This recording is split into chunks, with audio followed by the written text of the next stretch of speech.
Welcome to the deep dive.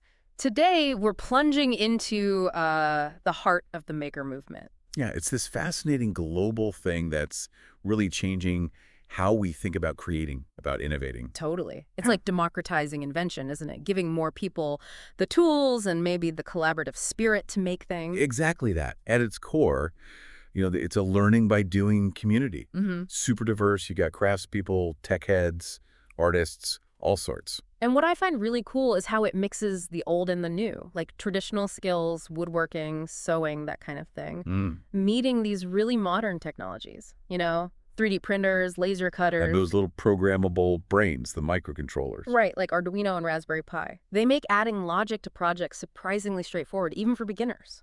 And a huge piece of this puzzle is the open source idea, the sharing. Definitely. Platforms like Thingiverse, Instructables, GitHub, they're like these massive online libraries. Treasure troves, really. Yeah. Anyone can jump in, grab a design, tweak it, build on it. It's incredibly collaborative. And it's not just online, is it? These physical spaces, maker spaces, fab labs, they're popping up all over. Yeah, they're vital. Fab Labs especially, stemming from that MIT idea, giving standardized access to digital fabrication tools. So people get access to equipment, Right. the expensive stuff that they just couldn't afford on their own. It levels the playing field. Absolutely.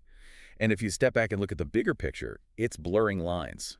How so? Well, the line between, say, a hobbyist pinkering in their shed and someone starting a small business. Ah, right. Or using those skills for community projects. Exactly. It spans from personal passion right through to potential startups and social impact. Okay, so that's what we want to explore in this deep dive. We'll dig into the history, the tech behind it, the cultural, economic impact. The challenge is, too, because it's not all smooth sailing. Right, and then look at where it might be going. So this whole ecosystem, it didn't just spring up yesterday, did it? Let's talk roots. Not at all. You have to go back, really. Think 60s, 70s, that DIY counterculture vibe. The whole Earth catalog era. Precisely. That was huge. It was all about self-sufficiency, access to tools, sharing knowledge. That ethos is baked into the maker movement. And then you had the early tech tinkerers. Yeah, the ham radio folks, the homebrew computer clubs. Yeah. Like the famous one in Silicon Valley. They were the pioneers, weren't they? Messing with electronics, sharing ideas. Absolutely. Then jump to the 80s and 90s, the open source software movement kicks in. Think Gene Wittix. Showing how powerful collaborative open development could be, but in the digital world. Right. That idea that sharing code freely could build amazing things, that was crucial. And even on the early internet, people were sharing schematics, code on forums. That sharing spirit was already there. It was. But the actual term maker, that came later. When did that really take hold? Early 2000s, things started to crystallize. Dale Dougherty launching Make magazine in 2005 was a really key moment. It gave the movement a name, a focal point. And 2005 was big for another reason too, wasn't it? Arduino. Yes, that little blue board. Suddenly, microcontrollers weren't just for engineers. They became accessible. It opened up electronics to so many creative people. I remember thinking, wow, maybe I could build something interactive now. It felt achievable. Exactly. And then, boom, May 2006, the first Maker Faire in San Mateo, California. Like a physical manifestation of the whole thing. Totally. Thousands of people showing off their inventions, their art, their hacks. It was electric. And that just exploded, didn't it? Now you've got maker fairs all over the world. Over 45 countries. Big ones in New York, the Bay Area. It's a global celebration now. And alongside that, the Fab Lab network, born out of MIT, started spreading globally too. Providing that structured access to digital fabrication tools. And the online platforms really solidified things Right. Thingiverse launched in 2008, for sharing 3D designs. and Instructables, which Autodesk picked up in 2011, became the place for step-by-step guides. These platforms became the digital workshops, the sharing hubs. So looking back, it's this amazing mix, isn't it? Old school DIY, open source digital culture, and these big fun community events. Yeah, all converging to create this feeling of, hey, if you can dream it up, you can probably figure out how to make it. Okay, so that historical context is crucial. Now let's get into the technologies that really turbocharged this movement. Absolutely. Two big forces here. Mm. Digital fabrication becoming accessible and global connectivity making sharing easy. Let's start with the tools, the fabrication side. 3D printers have to be top of the list, right? I remember the early ReapWrap project back in, 2008? That's right. The printer that could print many of its own parts. That was mind-blowing. Very open source, very maker. But it was maybe still a bit niche. A bit, yeah. Then companies like MakerBot and later Prusa Research brought out desktop printers that were much more user-friendly. And crucially, cheaper. Getting under that $1,000 mark was a big deal. Huge. Suddenly, having a 3D printer at home or in a small workshop or a school became realistic. It democratized making physical objects from digital files. And it's not just 3D printers that they get a lot of the headlines. No, definitely not. Laser cutters, CNC mills, these used to be purely industrial machines. Right. Big, expensive factory equipment. Now you find them in makerspaces, libraries even. They offer incredible precision for working with wood, acrylic, metals. Opens up a lot of possibilities. And we have to circle back to Arduino and Raspberry Pi. These platforms are fundamental. They simplify the electronic side so much. Massively, adding sensors, lights, motors, internet connectivity. It used to be really complex.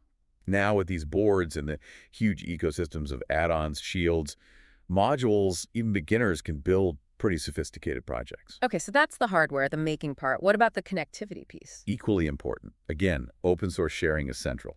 GitHub for code, Thingiverse for designs. It's like a global brain for making things? Kind of, yeah. Yeah. A massive, constantly growing library of ideas and solutions that anyone can tap into. And it's more than just downloading files, isn't it? There's a whole support network. Oh, absolutely. Online forums are buzzing. YouTube is packed with tutorials makers showing exactly how they built something, the problems they hit. Yeah, you can learn almost anything on YouTube now. And platforms like Discord allow for real-time chat and collaboration.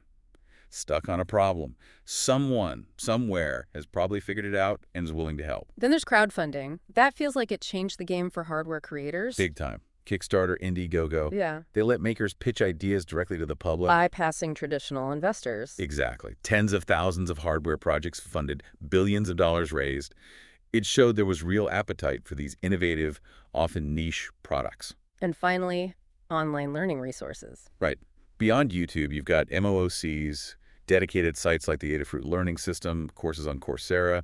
It makes acquiring the technical skills much more accessible wherever you are. So you've got cheaper, easier tools to build stuff. And the internet lets you learn how, share designs, get help, even get funding. Exactly. The whole cycle from idea to prototype to testing, even a market, gets compressed. You can move incredibly fast. So with all that tech and connectivity in place, what's the real-world impact? Culturally, economically? Well, it's grown way beyond just, weekend tinkering or hackathons. It's a proper ecosystem now. Okay, like how? Take makerspaces. There are over 2,000 worldwide now. And they're not just community workshops anymore. No. Universities are building them right into engineering programs. They see them as micro-incubators, places for hands-on learning and innovation. And it's filtering down into schools, too, right? This idea of maker education. Yes, hugely. K-12 schools are adopting it to teach STEAM, science, tech, engineering, arts, maths. But it's more about the process. Problem solving, critical thinking. Collaboration, resilience. Learning by doing, failing, trying again. You see kids building drones, robots, environmental sensors. It makes learning active and relevant. And what about the business side? You mentioned startups earlier. Yeah, we've seen companies like SparkFun Electronics, which sells components for makers, or 3D robotics in the drone space, literally grow out of the maker community. Using those maker channels for early feedback, maybe crowdfunding? Exactly. And then you have this whole tier of boutique manufacturers, often on platforms like Etsy. Ah, selling unique crafted tech. Right, like beautiful laser-etched speakers or Arduino-powered interactive art. It's this cool blend of craft and code. The pandemic response really highlighted the movement's potential too, didn't it? Oh, absolutely. That was a remarkable moment when traditional supply chains just seized up. Makers stepped in. Massively. All around the world, communities mobilized to design and produce PPE face shields, mask clips, even parts for ventilators. How much did they actually make? Estimates are over 40 million units of PPE. And the key was the rapid global sharing of designs. Someone would design a good face shield, share the file, and makers everywhere could start printing it. Incredible agility. And beyond crises, there's a strong social impact angle. Organizations working to bring making to underrepresented groups. Like Black Girls Code or Latinx in tech. Exactly, making sure the opportunities are there for everyone. And nonprofits, using things like mobile fab labs, literally workshops and shipping containers to reach underserved areas. So it's boosting local economies, getting kids into STEM, and even providing rapid solutions in emergencies. It has that potential, definitely. But like anything this dynamic, it's not without its challenges or criticisms. Okay, let's touch on those. What are the main hurdles? Well, access and equity is a big one.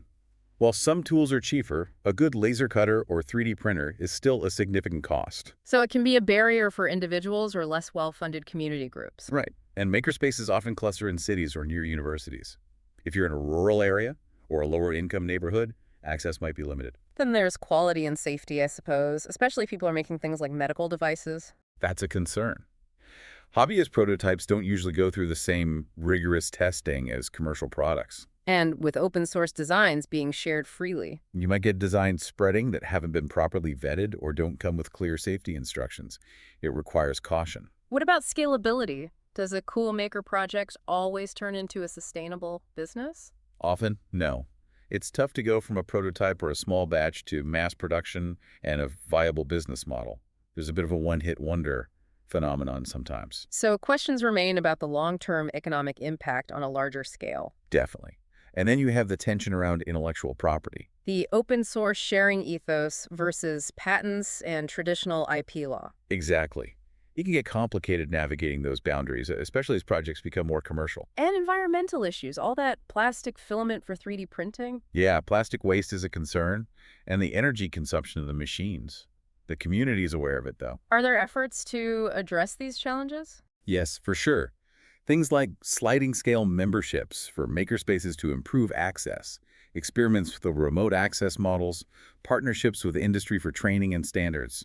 And on the green side? More focus on recycled filaments, bioplastics, designing for disassembly, and exploring filament recycling systems within makerspaces themselves. So people are working on it. Okay, so challenges exist, but the community is trying to tackle them.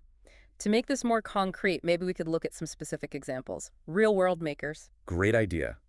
Let's start with Prusa research. Josef Prusa. The 3D printer guy from the Czech Republic. That's him.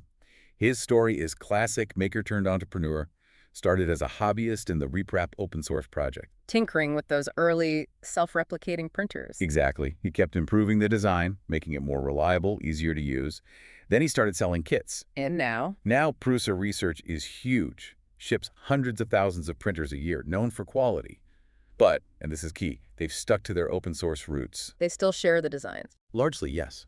And they actively support education, donate printers. It shows you can scale while keeping that original ethos. Okay, who else? How about Local Motors? They had a really radical idea for cars. Weren't they the ones who 3D printed a car? Yeah. The Strade, back in 2014, they printed the main body structure in something like 44 hours. That sounds insane. It was. Their whole concept was crowdsourced design and microfactories for localized manufacturing. It took off? They pivoted later, focused more on autonomous shuttles, but the Strade was a powerful demonstration. It showed that distributed digital manufacturing was possible even for something as complex as a car. It really shifted perspectives. A proof of concept, almost. Exactly. And a very different example, eAble. Ah, the prosthetic hands project. Yes, it's a global network, mostly volunteers. They use 3D printing to create low-cost, customized prosthetic hands and arms, especially for kids. And they just give them away. Completely free. Yeah. It connects people who need a prosthetic with makers who have 3D printers. The impact must be enormous. It really is. They've delivered over 10,000 devices in more than 100 countries, and the material cost for a hand can be under $50. Wow. That's life-changing stuff, powered by this movement. Absolutely. So you see the range, right? From a global business like Prusa, to a bold experiment like Local Motors, to a humanitarian network like Enable, all stemming from that maker mindset. That really drives home the different ways this movement manifests. So, looking forward then, what's next? What does the future of making look like? It looks, well, even more integrated with advanced tech, I think. AI is a big one. Generative design. So AI actually designing things. Yeah, imagine telling an AI you need, say, a drone frame that's lightweight but super strong, and it generates multiple optimized designs you can then 3D print. That could massively speed things up. And AI could also help predict how materials will behave during printing or cutting, optimizing the process itself. What about prototyping? Digital twins, creating a super accurate virtual copy of your design first. So you can test it digitally before you build anything physically. Exactly. Run simulations, find flaws, iterate virtually, Save a lot of time. Materials, trial and error. Then you have things like biomaking, DIY biology. That sounds pretty out there. It's emerging. Think citizen scientists using more affordable tools for things like gene editing or cell cultures, maybe developing new biodegradable materials or biosensors. Okay, that raises some interesting ethical questions too, I imagine. Absolutely. That's Yep. a whole conversation in itself. The need for ethical frameworks as these tools become more accessible outside traditional labs. What else is on the horizon? Augmented reality, Hmm. AR. Imagine wearing glasses that overlay instructions right onto what you're building. Like holographic assembly guides. Kind of. Hmm. Or getting remote help from an expert who can see what you're seeing and draw pointers in your field of view. That could be amazing for learning complex skills. And sustainability will become even more central. We touched on filament recycling. Making it easier to turn waste plastic back into usable material. Right. And more focus on upcycling e-waste, designing for circularity from the start. And underlying all this tech, the community aspect remains key. Crucial.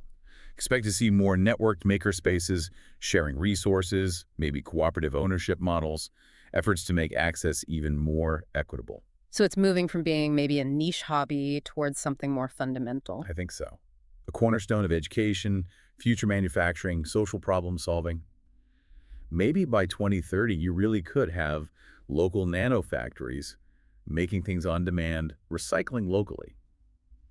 It seems much more plausible now. So the big takeaway here really feels like innovation isn't just for big companies or fancy labs anymore. None at all. It's happening everywhere, in communities with individuals. That person tinkering on the weekend, they genuinely could create something world-changing. Which really leads to a question for you listening, doesn't it? What problem out there gets you thinking, I wonder if I could fix that? Yeah, what sparks your ingenuity? Exactly. So maybe the call to action is pretty simple. Find a problem, even a small one. Sketch out an idea. Doesn't have to be perfect. Find the tools. Maybe it's a local makerspace. Maybe it's an online tutorial. Maybe it's just asking a friend who knows how to code or use a saw. And then just start making. Make it, share it, see what happens, get feedback, iterate. That sharing part is so important. It connects you to that global community, makes the whole thing bigger than just your own project. So we really encourage you to explore this world. Dive in. It's this continuous cycle, isn't it? Yeah. Dreaming something up, figuring out how to build it, actually making it. And maybe, just maybe, making the world a tiny bit better in the process, one project at a time.